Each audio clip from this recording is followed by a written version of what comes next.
So there's like you and I are talking now and it's not going out yet.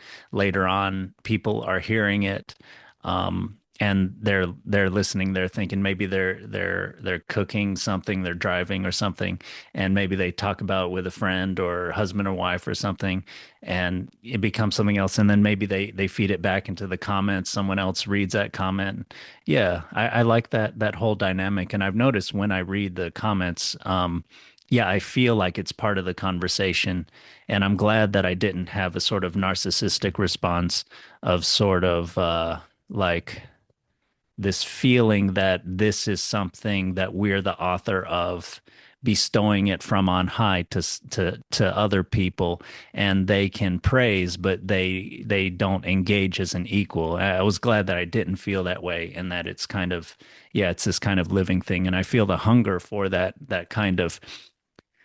I mean, ultimately, we're talking about community building, right? And we're, just maybe linking to the sort of natural kind, coming back to nature, coming back to lusty fellowship with others, and awakening in springtime, and of the story that we just read. And yeah, that's sort of what I'm sort of hoping for. Yeah, well, it's interesting, right? Because you have we've talked a lot on here about the meaning crisis. It seems to be kind of a common concern on both of our parts. And I mean, stories are first and foremost meaning carrying Yeah, forms. That's kind of what they impart meaning to the listeners. And if yeah, it's a resonant story, it imparts deeply because it impresses on them.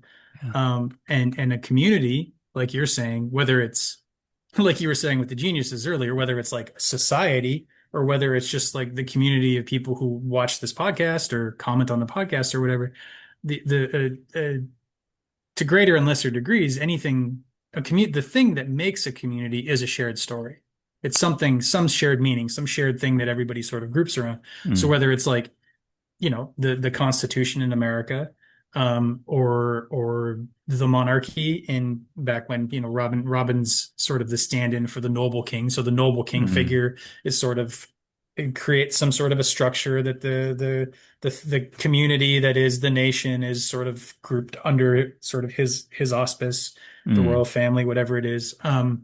Not to say that we need another royal family per se, but I think we've maybe evolved past that, I hope. But it served that function, it served that sort of meaning cohesion, and Mm. and I think our culture, the meaning crisis as a whole, is a desperate cry for a new story of who we are as humans and what that means to be human and Yeah.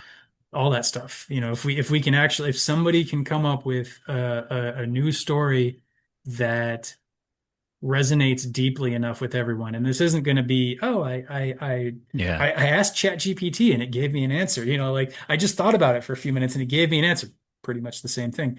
Like this has to be something that rises from the collective unconscious, comes up through one person or multiple people at the same time, is sort of from underneath, bottom up, welling forth of new meaning. That's sort of the birth of the new world or the birth of the new society. Um, I think,